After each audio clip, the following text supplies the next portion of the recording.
All right, we're ready to get started on our third presenter this morning. We have with us Mark Rice from Whitfield & Eddy, and he's going to be speaking on protecting the attorney-client privilege, strategies for corporate counsel to maximize privilege protections while maintaining ethical standards. Mark practices in the area of financial services and business transactions. He represents major banks and financial institutions at a wide range of financing transactions and restructurings, together with bankruptcy, debtor-creditor issues, commercial lending, and business litigation. Take it away. Thank you.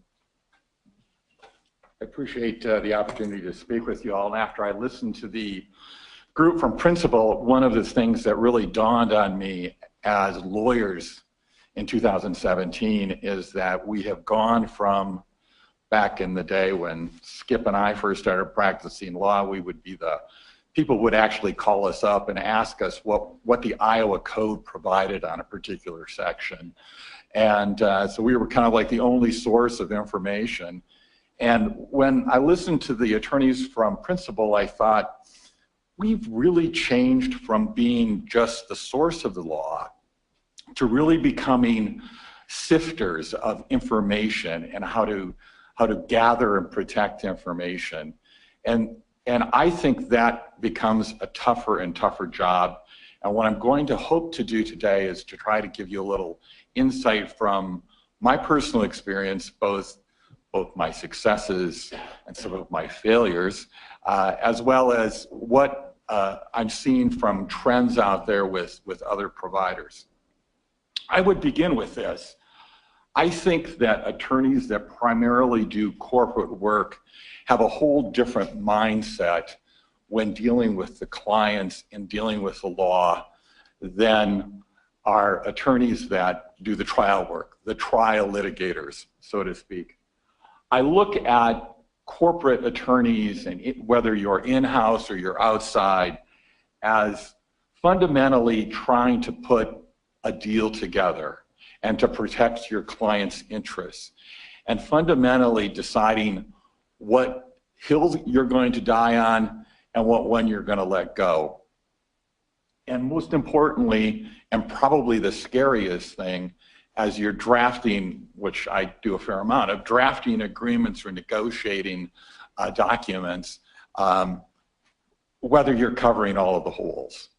And so, you know, you go back to the real estate lawyers when they used to say grant, bargain, convey, sale, transfer, and assign. You know, my English teacher would have just killed me for that because it's just one thing. But it kind of goes back to that fundamental personality trait of business lawyers that we want to cover all of the holes. When you look at the trial lawyer perspective, totally different. They're out there with the primary goal to what? To win. They're out there with the primary goal of trying to find what you didn't think about. And their goal is to dissect and actually be the armchair quarterback of how a particular agreement was drafted. And that fundamentally is the difference that I see. And with that different mindset also comes into the mindset of what is the attorney-client privilege. And I think the attorney-client privilege is much like how you defined really a secret. Now, we were listening to the Principal lawyers today, and we have lawyers at Principal that are, quote, giving legal advice. We have lawyers at Principal that are, in fact, facilitating, providing information, and don't fall within the context of, quote, giving legal advice. But the way I kind of look at privilege and legal advice, I turn to kind of a favorite show out there right now, which is Big Bang Theory, and I kind of like this clip that I want you all to listen to. I hope this works. Oh.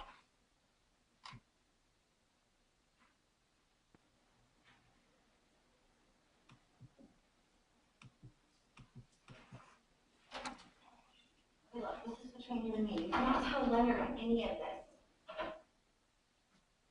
You're asking me to keep a secret? Yeah.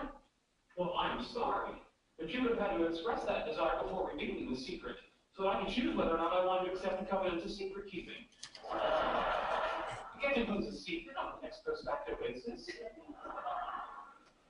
What? Secret keeping is a complicated endeavor. One has to be concerned not only about what one says, but about facial expressions, autonomic reflexes. When I try to deceive, I myself have more nervous tics than a Lyme disease research facility.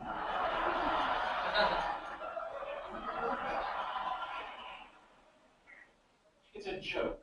It relies on the homonymic relationship between tick, the blood-sucking arachnid, and tick, the involuntary muscular contraction.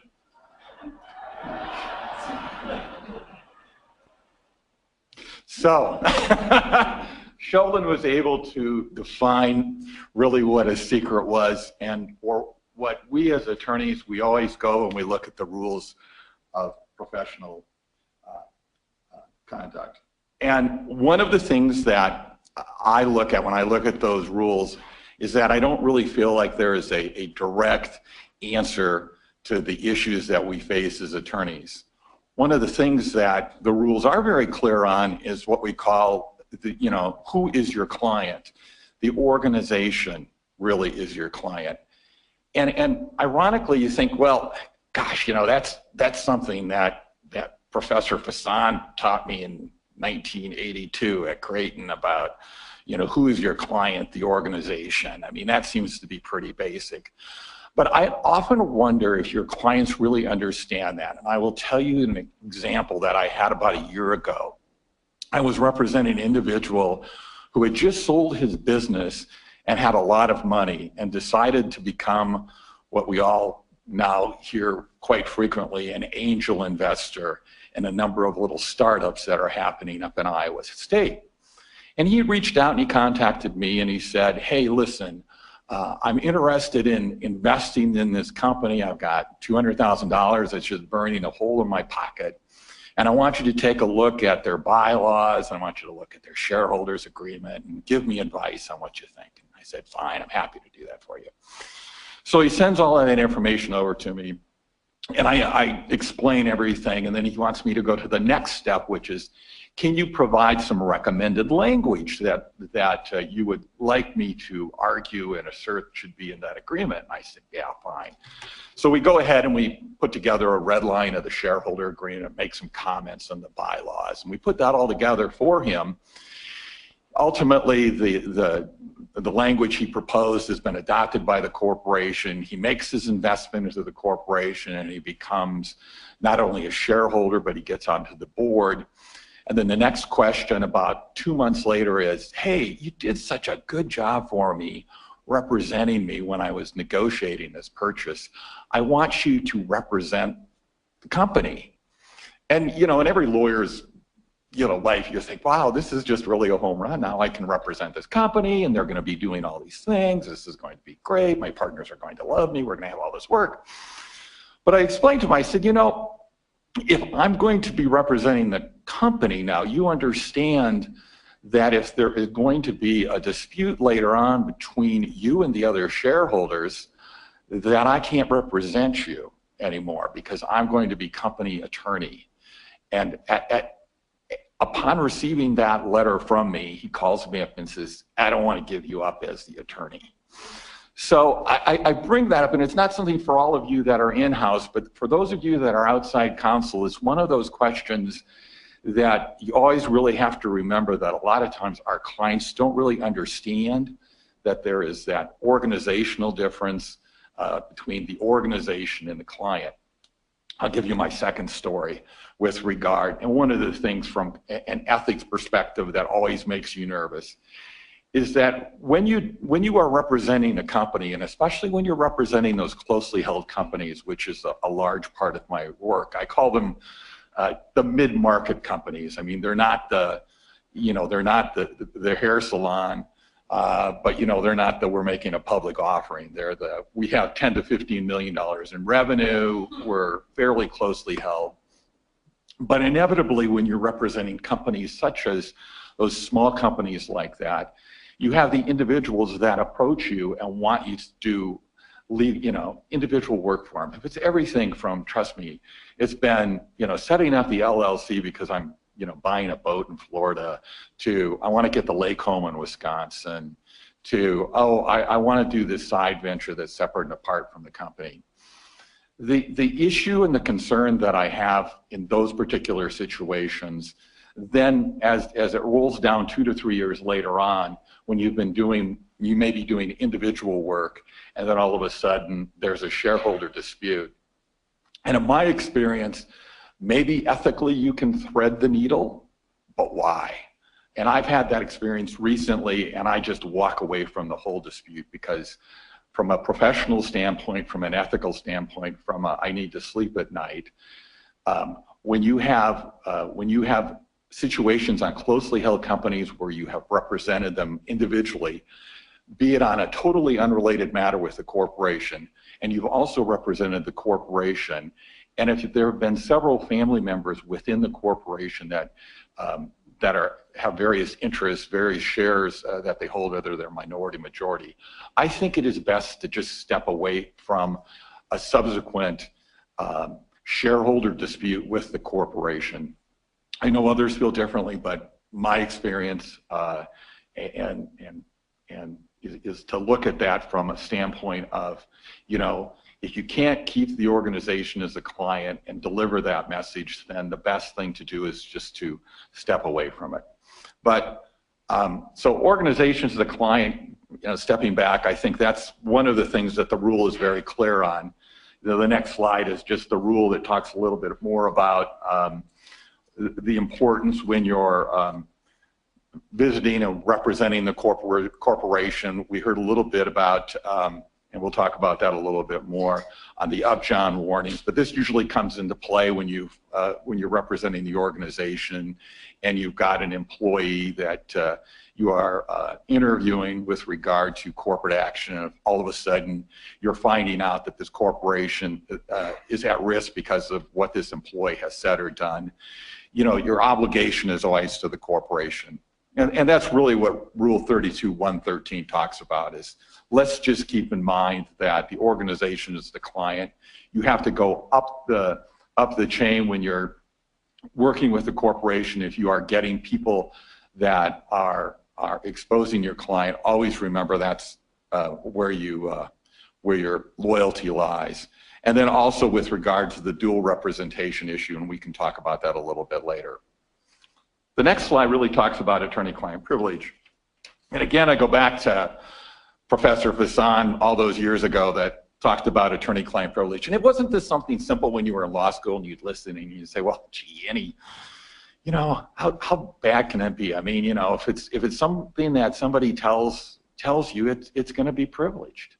And how difficult could that be, And the rules say, I mean, you cannot disclose that unless the client gives informed consent, unless there is, substantial bodily harm, substantial interest, fraud, criminal actions, all pretty simple. And I think that what we have seen and what we're going to be talking about today is how that the issue, and it's really, I would call it, if you're a old Star Wars fan, just kind of the cloaking idea of the attorney-client privilege, we all being lawyers, ultimately at a period of time starts to get abused. And when it gets abused, the courts dive in and the other attorneys dive in. And that's really kind of what we're going to be talking about today when we're looking at the attorney-client privilege and the issues that are faced by in-house counsel and outside corporate counsel. And here are really what I want to talk about. First of all, kind of the misperception about the privilege with corporate clients. In-house counsel, is there a different standard? Multiple functions, we saw a little bit about that. Attorney as a business advisor. Spin-offs. One of the things that I run into is who owns the privilege after there's been an asset purchase, and what can you do before the sale? We heard Jeff talk a little bit about Upjohn warnings. I can share some experience with my giving Upjohn warnings in my practice. A little bit about personal technology, always a popular thing, and hopefully we're beyond the metadata scare. And then generally just some kind of tips and takeaways that I'd like to leave you with as we go forward. First of all, privilege does not cover everyone in the corporation or everyone working in the corporation. Generally, there's no privilege if the communication has primarily a non-legal objective. And again, this is something that really hits home with people that are in the in-house versus outside counsel. But non-legal objective could mean everything from assisting the company on an RFP, on providing input on a business plan, if there's a personal musing rather than a request for advice. That probably is the biggest issue. Of course, we hear about social media. That's so popular nowadays, about people saying stupid things in emails. And so the idea that you can take the 5,000 emails and do a word search, and every email that was sent to an attorney being privileged, and then putting that together on a privilege log and claiming that's all privileged because it was directly sent to the attorney, just doesn't work anymore. Similarly, confidential information where it might be a trade secret does not necessarily mean that it is attorney-client privileged information. So I guess what I'm talking about here is the need to be very circumspect when you're going to be making the claim for the privilege, and also how best practices can be followed to protect yourself. So here's what we're going to be talking about. Copying in-house counsel onto communication is not going to otherwise turn it in. I have so many clients that think that they can throw my name on an email and send it amongst the two, two parties, and they're not asking for legal advice. They just want me to know about it, and then claim that that's attorney-client privileged. That just doesn't work anymore.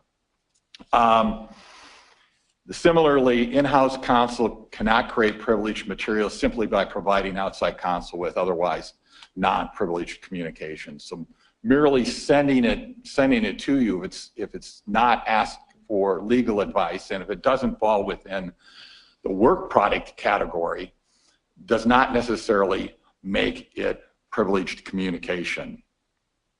The final point is sending communication to in-house when they are when it's going to be distributed to other people.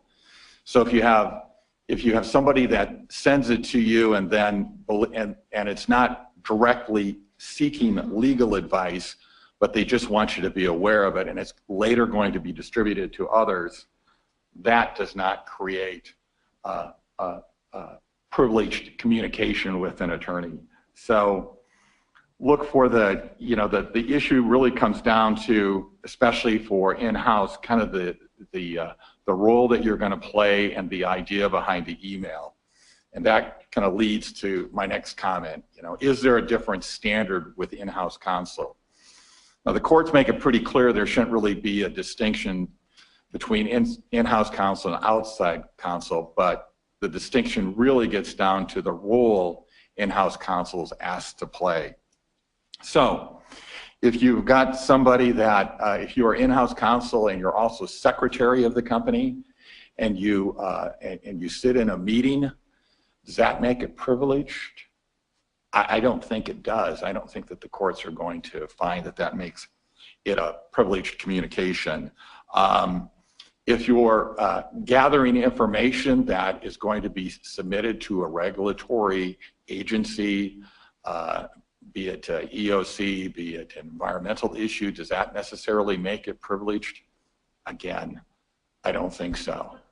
What you're going to see when you look at the various cases out there is that the courts will go through and dissect the privileges. And the issue that you run into, and one of the cases I reference later on, is whether the courts take a broad approach or and it's called more of a sampling approach to the emails. And it's like a pattern of distribution. It was in the Vioxx case where there were so many emails that what the court ended up doing is just looking at the pattern of distribution of the emails that were sent out and the topics versus the individual areas of the specific communications. I think the hardest thing that when I talk to the trial attorneys in my firm that they have to deal with is the mounds of emails that come through and the old, well, we're going to do the disclosure of all of the emails and we're going to have the clawback. The problem that you always have there is even with the clawback, it's out there. And the best practice for you is try to divide when you are just asked for business advice versus when you are asked for legal advice. It also falls within the category of how many people are you CCing on an email. If you're sending a blanket email out to everybody and it goes out to people and there's not necessarily legal advice that's being given, then there becomes the concern. So I strongly encourage when in-house counsel is looking at an issue, if they're giving business advice, that's a separate email altogether from legal advice. In other words, and avoid the string emails. Avoid the emails to people where it is just, I'm going to include these people just on a need-to-know basis. Courts are going to have the tendency, and I have seen a tendency to disregard a claim of privilege, or, and everybody's worst nightmare is to make the parties go through and do a very detailed privilege log, email by email by email. And that, of course, is something that simplistically, if you could avoid it, you certainly want to do that. Next area, and so multiple functions, which we've talked about a little bit before: business negotiator, vice president. Again, showing how you have provided the business advice is the critical component from preserving the attorney-client privilege in that situation.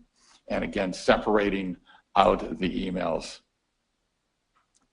Two cases that came up when I was preparing for the outline here is the Visa case versus First Data.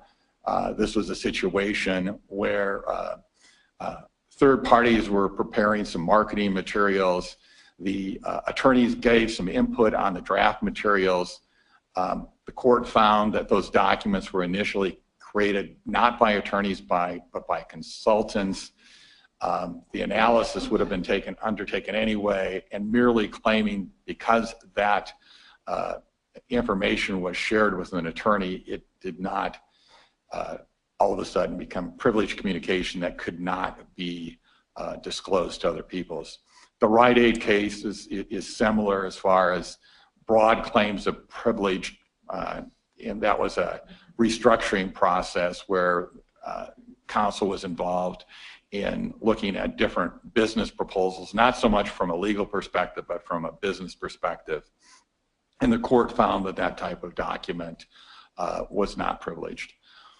What you see is that with claims of privilege, it becomes highly fact intensive, and we could probably spend all day with various factual determinations and various factual scenarios to decide whether is this a privileged communication, is this something that was solely for legal advice, or was this something that I was just giving advice as a business advice, or I'm giving advice or providing information to a governmental agency. In other words, I'm just accumulating this data to submit to a third party. I'm not actually giving legal advice.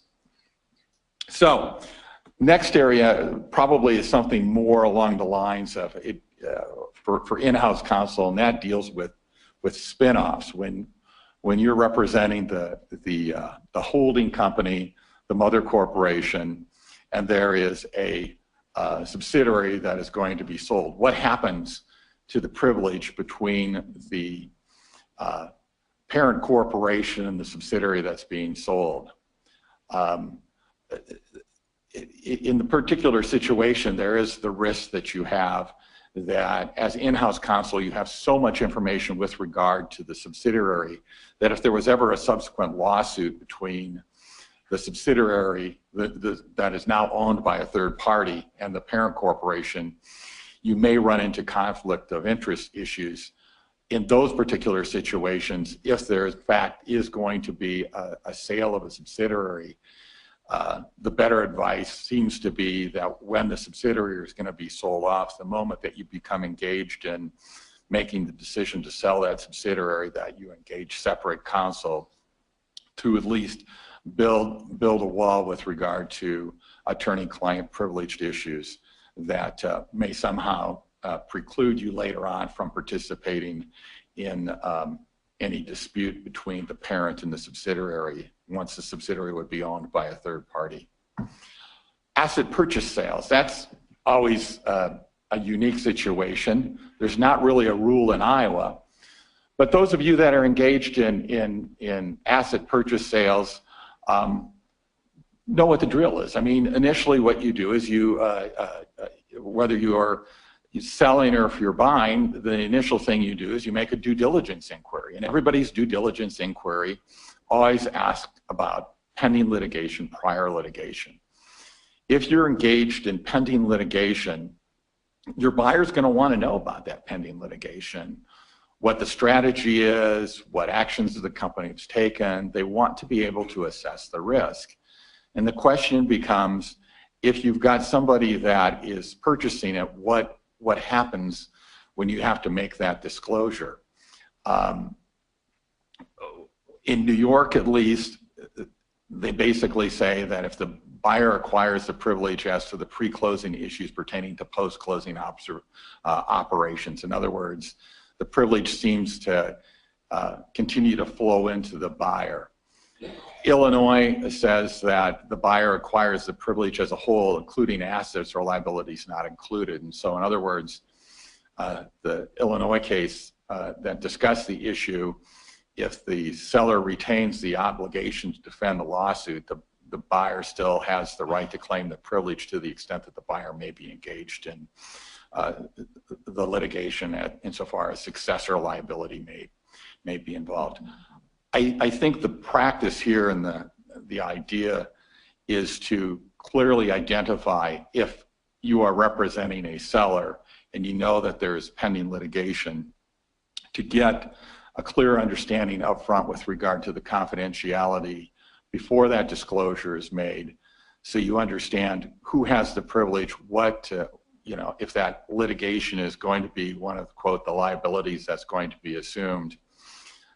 Addressing that at the due diligence stage does offer you some protection. There is also, and this is really what I was trying to get at in the next slide, is what's kind of known as the common interest between negotiating parties, and the argument that if there is a common interest between when you're sharing information, that there actually is no waiver of the attorney-client communication and the information that you want to consider as privileged. And so again, I say the idea here is to include a confidentiality agreement as part of your due diligence to control access over the privileged information, to assert that you've got a common interest doctrine to protect both parties as best you can.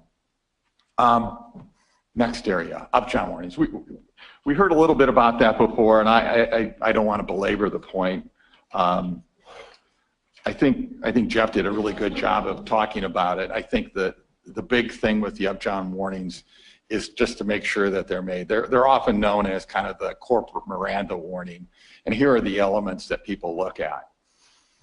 My experience in private practice has been that generally when you make you give them their Upjohn warning, especially if they're no longer with, if they're with the company and they feel like they are the target, they are going to go out and get counsel. But it does, in my mind, do a couple of things. It very much impairs the ability to have the open communication with the person.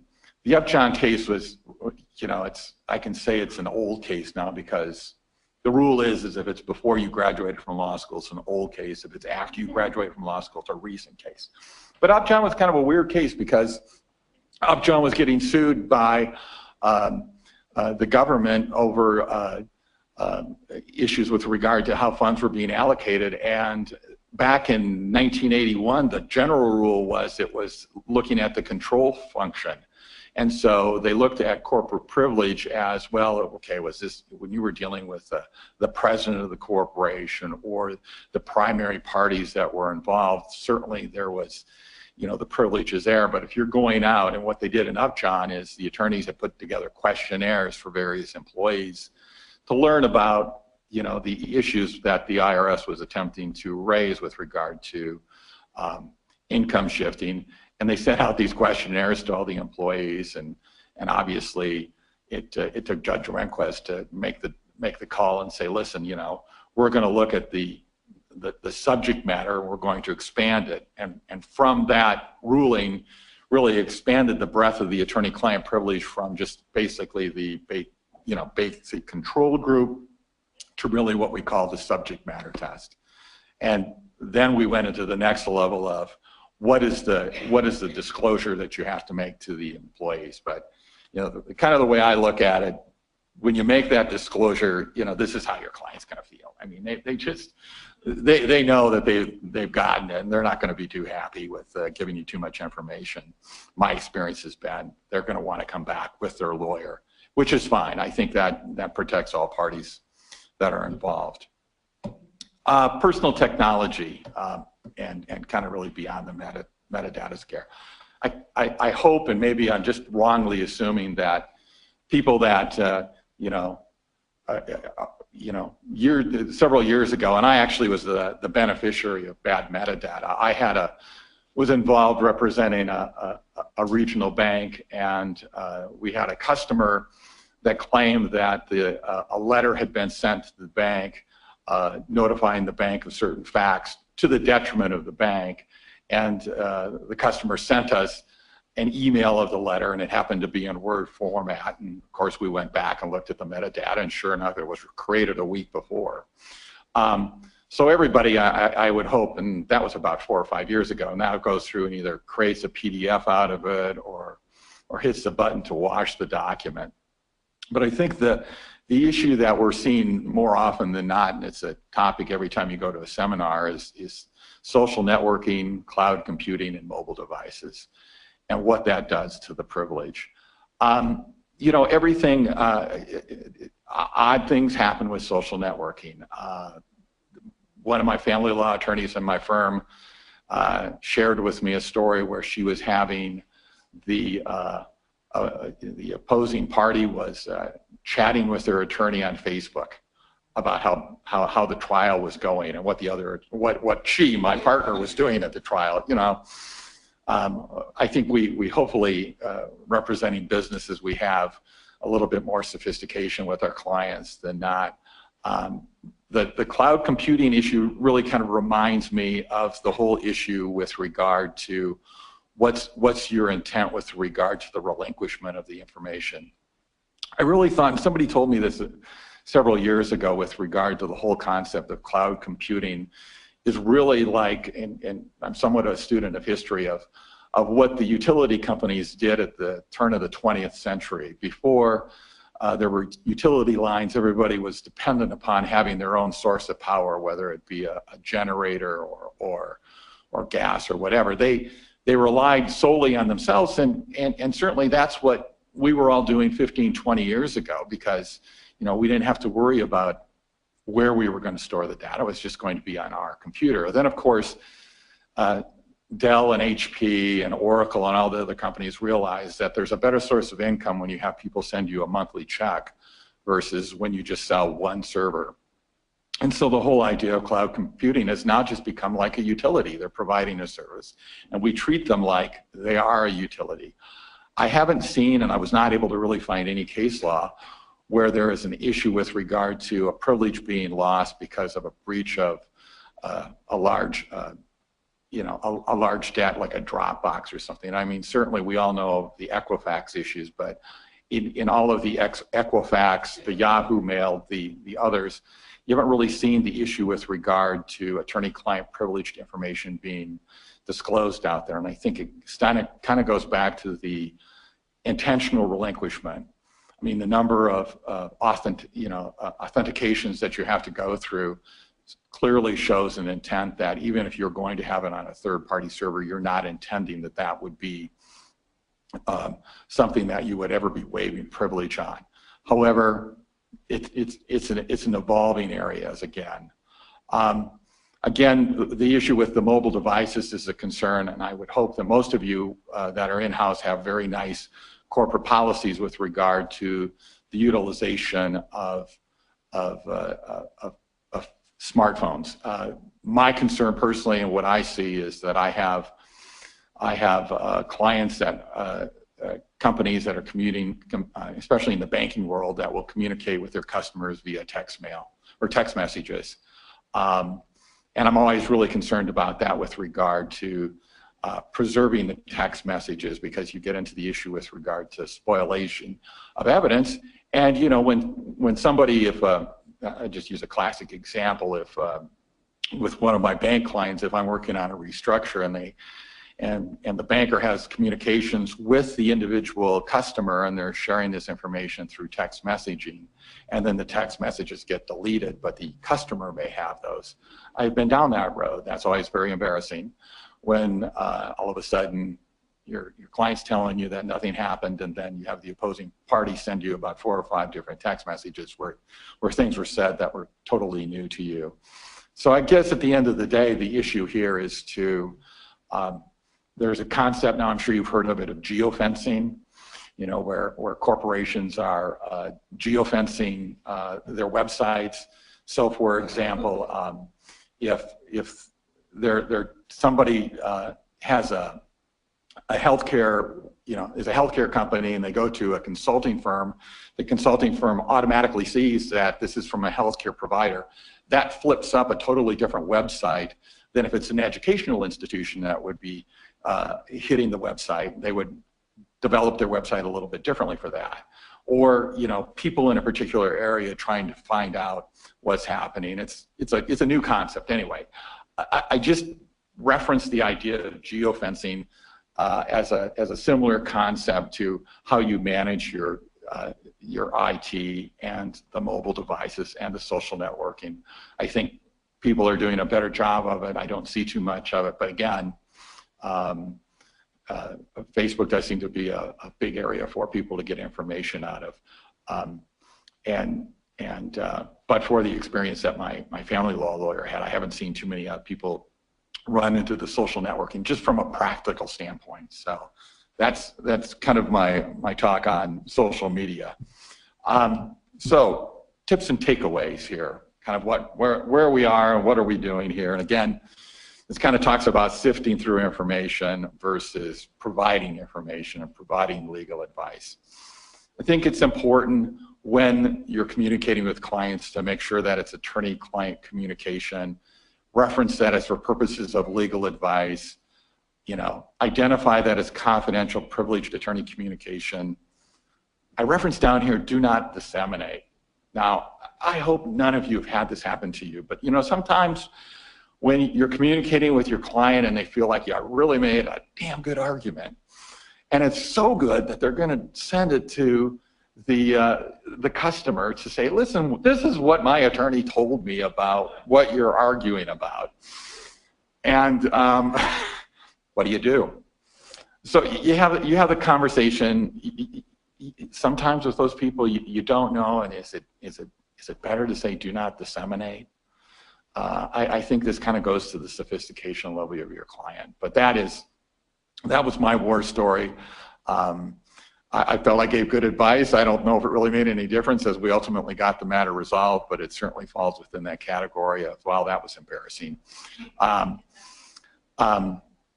And again, the email strings are probably the difficult thing. If any of you are hiring outside counsel and you've got a trove of 4,000 emails and having to deal with the email strings, that's probably the most difficult thing. And if there was anything that I would encourage people to do is to avoid the email strings, because when you're putting together that privilege log and the details that you have to do, it's hours upon hours for in-house counsel that are trying to watch their budget. It's thousands of dollars upon thousands of dollars. And, you know, really from a practical standpoint, it's what's hurting us as lawyers in representing our clients and getting the business done, because all of a sudden, how many of you see now third-party vendors that are offering this service to go through and sort your emails? And I kind of don't blame them, you know. Do they want to pay even for the young associate to go through all of those emails, or do you send it to a third party? And if you send it to a third party, are you sending it to a group in India to go through it? And then what assessment is actually being made? I don't think that we can get away from the emails. I look at this as kind of, well, it kind of reminds me of the Amazon story. I mean, lately in the business news, you talk about how fast you can buy things. I mean, it used to be when my daughters would be depressed, they'd say they wanted to go to the mall to get the shopping high. And of course, nowadays people just get the shopping high because they can order it from Amazon. That analogy is kind of similar with email, and it's true for both your employees, for in-house with other attorneys. There's a certain dopamine rush in responding to an email because you feel like you get something accomplished. So, you know, you get the email and you rush it out and you just feel, oh, hey, I got that done. Check that one off the list. I got another email done. And I think that's where you get into trouble the most, because the one thing that I regret with regard to emails, as much as I love technology, is that it is very, very addictive. On the Today Show today, they had one of the co-founders of Facebook, and he said, you know, the whole idea behind all of this was to get people addicted to it. And so we have this whole now culture that's addicted to, you know, the rush of social media, the rush of always getting the response. So it's that idea, if there's a message that I can leave everybody with, is to stand by and take time. I heard earlier this group, and I totally agree with it. It's when there is an issue, it's easier to go down the hall and talk. It's easier to contact the attorney and have the meeting. It's bad to send the emails out, boom, boom, boom, boom, boom. I have a lot of ADD clients. I don't know if any of you do. But I will get, I mean, I'm working right now on one where we're doing a stock exchange. It's a relatively simple agreement. You know, they're you know, one person's exchanging stock with another person, pretty simple deal. Yesterday, 15 emails about that. And they're one-liners. Now think about that from just a management perspective as counsel when you're going through attorney-client, because how much of that is when they're saying, when I get an email from my client that says, I'm meeting with the Jim on Tuesday. Is that attorney-client privileged? I mean, he's not seeking legal advice. Do I put that down on the log? I mean, that's the issue that you run into, and that's the problem that we have. So anyway, think about what your messages are. Other tips and takeaways. Avoid the over and proper use of confidential. And that's where I talked earlier about the Vioxx distribution pattern. I think if it's confidential, it's confidential. A lot of times your clients think everything that they have is confidential. It's not. Avoid the overlapping advice. We've talked about that. We've talked and you've heard about Miranda warnings. I've talked about personal technology. What are your clients up to? We've talked about confidentiality agreements. The final thing I'd leave you with is the whole idea of insight.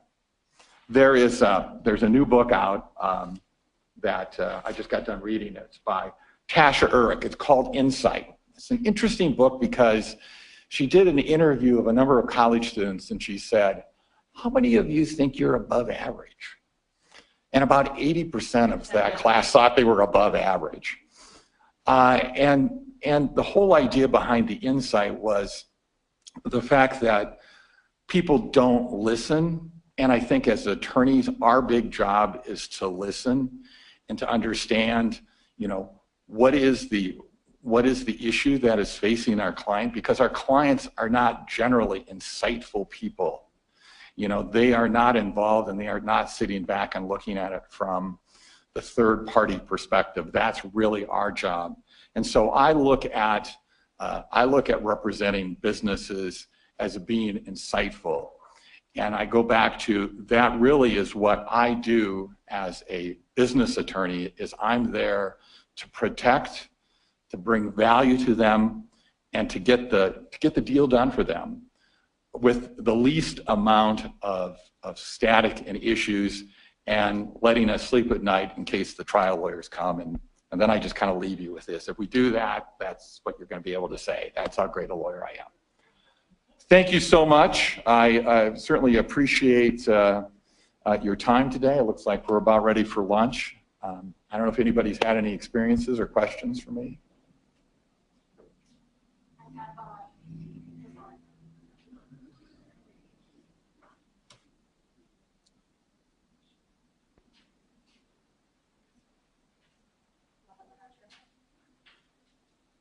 Well, we have a question from online. What are the best ways to distinguish your roles and ask for legal advice versus business advice as in-house counsel? As the in-house counsel, I think the initial question, this is a difficult question. How do you distinguish between your role as a business advisor versus a legal advisor? I think the question has to be asked at the very outset. I mean, if you are so ingrained in your company that they routinely ask you for business advice. Now, that's the one nice thing about outside counsels. We can always say, listen, business decision, not what I do. You've got to make your own judgment call. In-house counsel, you have to look at the subject matter within which you are being asked to opine on. I think there's no question that if you're asked to review a contract, for example, and we all go through and do our red lines and do our notes, that those drafts would be attorney-client privileged. I think if you are being asked for just general business advice with regard to what do you think the market is for this idea, or what experience have you had with XYZ company, or things that are not really calling upon legal knowledge that a business advisor, an accountant, a lot of times we run into issues where, accountants don't always have that. I mean, accountants really give business advice all the time. I mean, they feel that's within their bailiwick. But I think we as attorneys are getting pulled into that more and more on the business advice piece.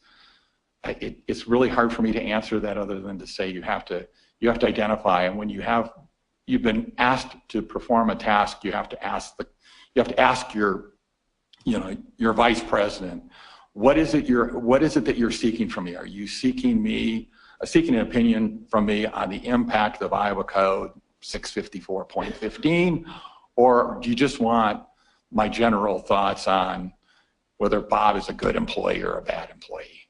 General idea about whether Bob's a good or bad employee, I don't think you're giving legal advice. Whether Bob was another Harvey Weinstein and whether that's actionable, yeah, I think you're giving legal advice. So it's so, when I look at all the cases, it always seems to be so fact specific. Thank you all. Appreciate it. Have a good Friday. It's 20 degrees out there.